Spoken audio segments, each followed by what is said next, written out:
Hey guys, Desolate Magic here, and the last 2 days, not a lot going on news-wise or announcement-wise or change-wise in the Magic world, which is kind of good. We could all take a break from just non-stop bad news after bad news after bad news, except that I've got bad news for you. The only thing anybody's talking about on social media or like memeing on at this point is Winota and Gyruda, aka Winona and Gyarados. And that's because, we've all suffered through some crap. If you're like me and you play Arena because you want to play Arena and you're going to find a deck that beats them, damn it, no matter how obscure and left field it is. And honestly, the more narrow and like net decked to hell the format gets, the more I can play a very specific assassin deck that beats, the one or two top decks and then just cruise straight into Diamond League. So as much as I'd like to say I like the challenge, I mean, there was literally nothing fun about playing against, Teferi, blow everything up, counter everything, infinite turn, Nexus loop. But it was kind of fun to just like open up Facebook, watch Netflix while I timed the people out every single turn. Like literally some of these people I timed them out for 50 minutes and then they just left and I get the win and they deserved it. But this time around, I don't even want to touch Arena. I went to unranked play, and anybody playing this bullshit, I forfeited turn one. Or, well, I should say the exact second that I saw it, so probably turn two. It's unranked. Who cares? These assholes are just net decking their way to free wins anyway. And I love how everybody on social media is like, yeah, get rid of these two cards. They're so broken, terrible. Like, literally, not one person has come to the defense of these cards of these decks that I've seen. And yet, about 50% of my games on Arena are this deck, so... where's the disconnect here? If they're all terrible and we all want them gone, why is everybody playing them? Oh, that's right, because MTG Arena is super impersonal. It's nothing but jerks because there's no voice chat. You don't know these people. There's no text chat. It's just you versus anonymous mystery person, and the more wins you get, the faster, the more coins and gems you get. So who cares about my opponent? Who cares about polite play? Who cares about being friendly, civil? I'll go straight out the window. Although I should add, in case you haven't seen like Cinder Shadow's streams and a couple other Jay the Filthy Casual, a couple of them, if you just play against your friends and play against other people watching the stream, you have plenty of fun because they're going to play an appropriately, dumb, silly, random, weird, lower powered fun deck and you can actually just play Magic and have fun. On Arena right now with Ikoria launch. So just don't forget that. I don't care if like none of your friends you know personally, online or in real life, play Arena, go find some like friendly casual Arena group somewhere on like some Reddit or Facebook or I don't know, whatever. I'm not in any of them. I assume they're out there. Probably Discord servers would probably be more what it is. Or just play the side events, obviously. So the state of things is really bad. I mean, Winona and Gyarados are completely ruining everything. The decks are on a whole other level than anything we've ever seen. They're both obviously clearly going to get banned. I mean, this is Wizards. They could do anything, but these decks have got to go. Nothing beats them. I mean, they're kind of binary where, I blew up Winota. Now what are you going to do? Beat me with 1/1s and they just forfeit? So like one kill spell and they forfeit? But your deck also has to be good enough to beat the rest of the field, which is very, very diverse and very, very competitive. So there's really no point in only beating these two decks because your deck will be so obscure and weird it won't compete against, Red Rush or like anything more traditional old school tier 1. So if you haven't seen these decks in action, I've got a little bit of gameplay examples, but I just wanted to point out like what is actually really wrong with these decks because a lot of people are asking because they either quit Arena and then also they're not playing paper. So they don't really know what's going on, but they heard that something bad in the Magic community is going on, but they're not like gonna watch, 1 hour gameplay or something to see what's up. So let's start with Winota. First time I saw this, I said, oh good, more free casting, you've got to be kidding me, and one of the strongest blitz colors already because of Rakdos, or not Rakdos, who are those people? Oh yeah, the Candy Cane Commission. I actually had to look it up, Boros, because of Boros. And then I said, okay, you're going to let people just free cast at a depth of 6 with a single target, which is insanely easy to get with even a 25% density of match cards, and you're not going to put a mana or power limit on it. Are you kidding me? And it turns out that's exactly what they should have done. This would have been a pretty decent card if she was limited to 2 mana or less, because then it would have to be a human and a 2 mana or less creature, or just, who cares, just let it go at 2. It'd be like, okay, free, but I mean, there are creatures where at every end step they spit out a token, so it's like, it's not like, it would be powerful. It's not like we haven't seen it before, but it'd be powerful. But now it's out of control. So the exact wording on this short novel of a card here is 4/4 for 4, and whenever a non-human creature you control attacks. So you have to have a non-human in play, which, ironically, a lot of soldiers and warriors and tokens and all that, they're not humans, even though clearly in the art they're humans. Like, Raise the Alarm. Those are human soldiers. They're just not technically marked as human. It's just ridiculous. But then you got goblins, you got elementals with Chandra. I mean, you can drop out crap 2 at a time and just go to town on triggers. And they aren't limited in the number of triggers you can do. So on like turn 5, you can swing and scan your entire deck. I'm not kidding. Your whole deck. The whole thing. Your whole entire remaining deck after swinging on turn 4, I should say, because it caps at about somewhere reasonably around 36. So whenever a non-human creature you control attacks, per attacker, look at the top 6 cards of your library, and then you may put a human creature card from among them onto the battlefield tapped and already attacking. So now it gains haste. Guess what? It also gains indestructible until end of turn, which that's ridiculous. This card would be broken but vaguely beatable if what it dropped in wasn't indestructible. You got to chump block it. I mean, what the hell do you have to block if it's your turn 3, their turn 4? I mean, it's truly ridiculous that they thought this was an appropriate card. So put the rest of the cards on the bottom of your library in a random order. Yeah, kiss my ass. So what's so wrong with this? I mean, Charming Prince and Tithe Taker. Okay, so they kind of run away with the game really quickly. Oh, no. Agent of Treachery, a 7-cost human. Drop it in, steal your land, steal your blockers, steal everything. Who cares? They just stole your entire board state. You're dead. Haktos the Unscarred, 6/1 with protection from everything but one randomly assigned unpredictable CMC, and even if you did block it with its weakness, it doesn't matter, he's indestructible. Also a human. Winota can trigger Winota. Legendary rule, except wait, she enters tapped and attacking and indestructible. So you ain't getting rid of her that turn, so it's actually positive to hit another Winota. So you mix this with like Goblin Gathering, a little bit of like Ramp, Traveler's Amulet, all that real basic stuff. Get your land, get your colors consistently. I think this deck probably runs like 25, 26 lands. It even has Thinning with Fabled Passage. Chandra generates 2 tokens. Goblin Gathering is at least 2. Raise the Alarm is at least 2. Then you get Omen, which is Scry. I mean, this deck is so ridiculous. I've seen different versions of this, and there's nothing you can get rid of other than Winota. There's no, let's just get rid of this and this. No, the deck's still broken. Whoever approved or printed this or playtested this is an idiot. They're just quite simply too stupid to build a deck or do their job, and they need to be fired. And I think we all know it's Aaron Forsyth. There's 1 to 2 other people that could have been personally responsible for this card, but this is such an Aaron card because it's Coco all over again. He designed that bullshit, or at least tested it to the point where he could comment on it. And he thought that card would be a dumb gimmick that nobody played too. He doesn't understand free casting and how detrimental it is to the game because he just doesn't care, or he's just incredibly bad at his job. Probably both. So I will say, at least this deck can't hit Spark Double because it is a creature, but it's an illusion, not a human. Which is funny because clearly in the artwork it's Jason, he's a human. So that's what's wrong with that deck. It's just free cast, consistency, the math adds up. It's too good, too fast, too perfect, too unstoppable. You can't stop an army of free casted humans with haste and indestructible. It literally cannot be done. Cannot be done. If you kill Winota, literally the phase that she comes out, you will probably win the game. That's it.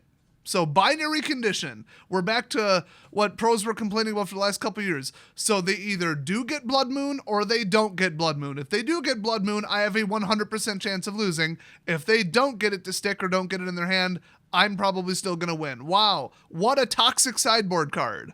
Right up there with Choke and Boil, which just say, if you're playing blue, you lose.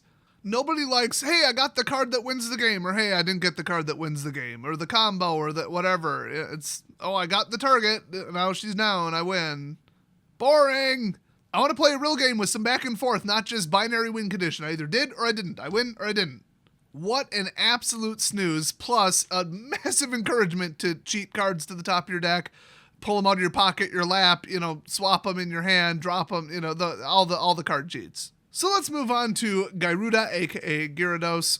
Clearly that's what they were going for. So this Dragon Raging Pokemon Douchebag is a 6/6 for 6, which you wouldn't think would be a problem. I mean, look at Garuk.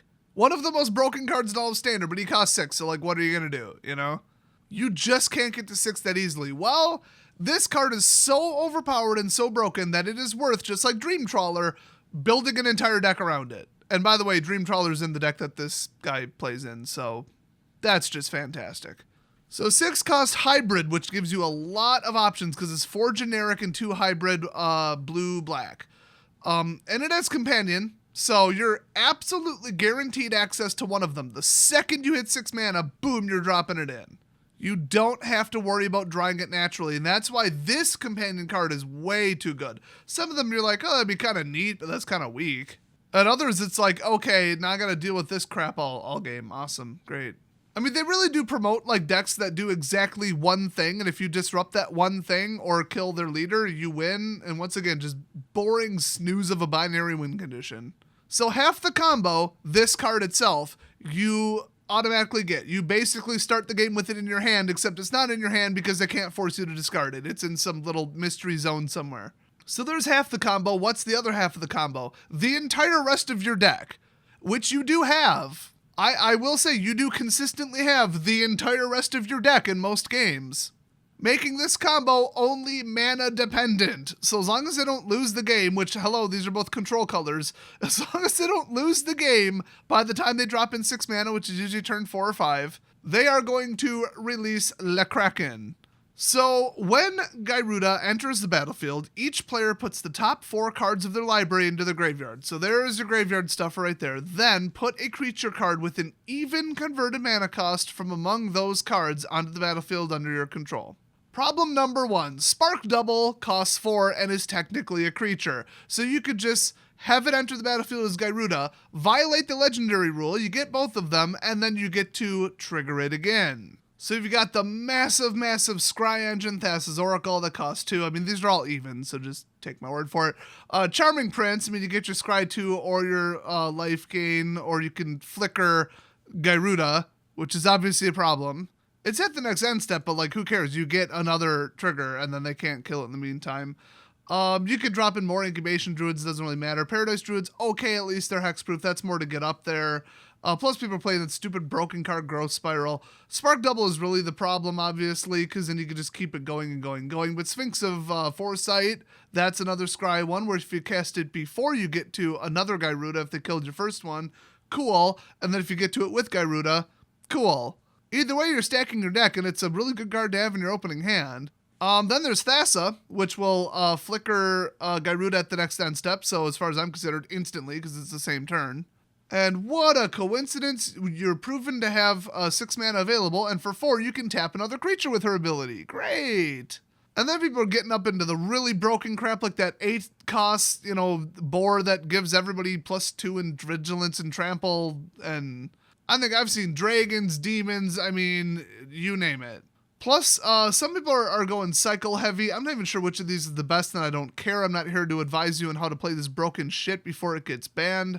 But a lot of them you can like pay 1, pay 2, cycle it into your graveyard, and then, oh look, it's a 6 cost, an 8 cost, whatever, and it's even, ha ha ha. Good thing I put it into my graveyard. So this deck is a little bit slower, and it doesn't just sit there and hit human. It has your graveyard to work with, not your library, and there isn't really room for a whole lot of self-mill. So it's definitely weaker, but, I mean, that said, the fact that it's a companion card, and there it is, access to it immediately, and then the amount of ramp, you're guaranteed to at least get 1 shot per game, pretty much, at getting it going. And then if you get Spark Double, I mean, then you've got an army of 6/6s. I've had it trigger once, trigger again, their graveyard's empty, and whatever, they've got 12 damage. I mean, it's just turn 4 or 5. There you go. Here, have 2 6/6s. I mean, it's not like the creatures go away at the end of turn. Even if they did, it wouldn't matter. It's still too damn powerful. So some people are going with stuff with ETB effects. I mean, it's bad. The deck lists are just getting worse and worse and worse and worse and worse.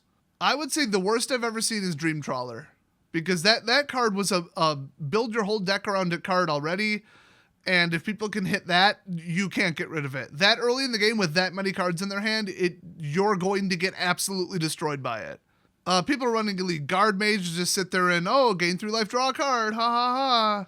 Really, like Dream Trawler, Spark Double, and Thassa are the problem, so are they really going to ban all 3 of them? I wouldn't complain, but we all know what the problem in this deck is. It's Gyruda. I mean, come on.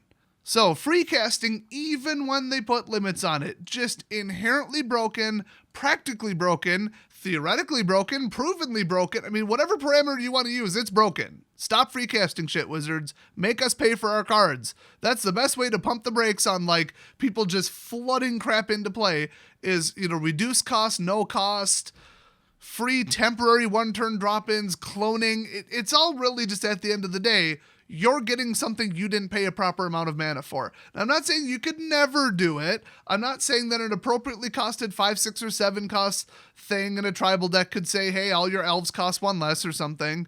It could work if you're careful, but with these 2 cards, they were not careful. So you might be thinking these are so obvious, and like in a day, people built broken deck lists with these cards. So how did professionals working 8 hours a day where their entire job is to make sure shit like this doesn't happen, how did cards like this get past them?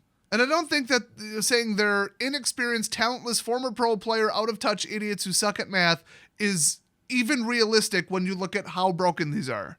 And Oko, you cannot mark that many mistakes up to incompetence and lack of caution. You can't. There's no way.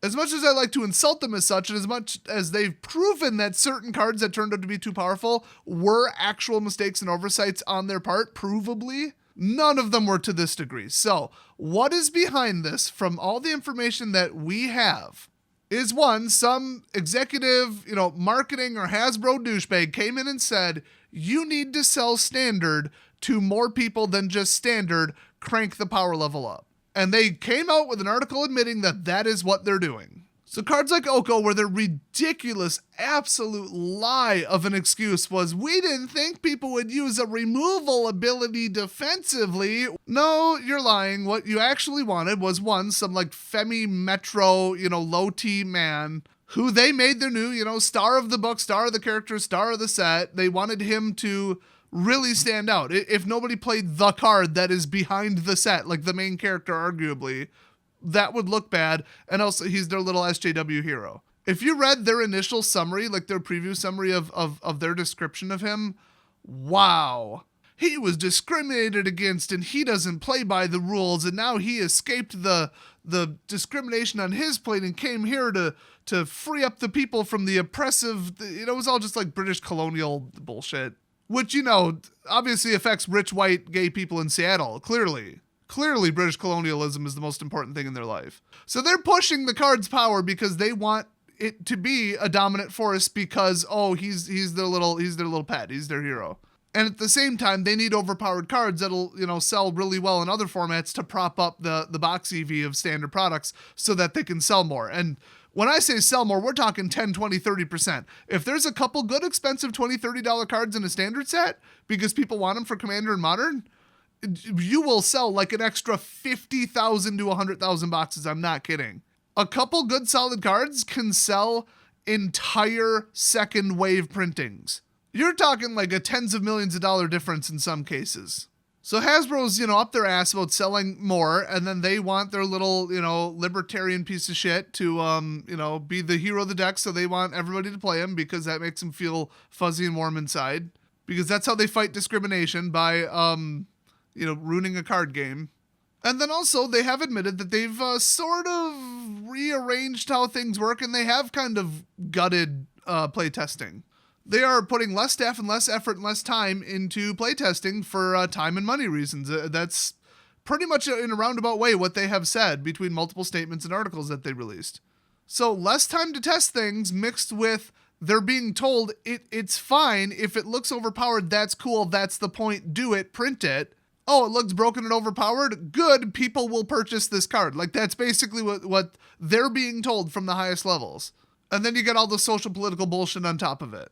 So as far as I know, those are the like 2.5 reasons that this keeps happening over and over and over. It's not just plain incompetence and carelessness. There's also a goal here. There is an actual agenda here. So until they get rid of that, it's going to keep happening because it keeps happening on purpose. So anyway, yeah, this is an absolute shit show. Hopefully they're going to just back it up, roll it back, send the train back to the station and unload these two assholes and then let us go on with our lives. Not that Standard was in a healthy place even without them. I mean, I just got done playing against Fires of Invention. Wow, what an absolute treat of a deck. Love that shit. I love it when people can cast 7 and 8 cost spells without having to pay for them. That's like my favorite thing ever. So if you excuse me, I'm going to go watch DJ Vinyl lose against Gyruda. I'm actually watching it right now with it muted. Hi, DJ. By the way, I'm on Cinder Shadows and DJ Vinyl's live streams all the time and Crepsike, so you might want to subscribe to those three because I'm like always in the live stream chat. And I'm always posting sarcastic dink memes. And plus, hello, they play against the viewers. I mean, you basically just put in the username. They're like, I'm sick of this competitive bullshit. Let's play some real fun Magic. And then you get to also play some fun Magic with them, with an audience. I mean, come on, that's so cool. I never do that because I don't want to tell Wizards my username. Just like Jeremy, and with good reason, I don't trust them. If they banned me from Arena, it would be the last mistake they'd ever make because I would have 3 different lawsuits going at all different times. Tortious interference, discrimination. Trust me, the community's piggy bank when it comes to suing Wizards is bottomless. I would drag them through such legal hell, but I have better shit to do with my time. So I think I'll just keep, not showing my username to hundreds of people on live stream. But if you wanted to jump on with one of those 3, they don't give a shit. So thanks for watching, and I'll see you guys next video.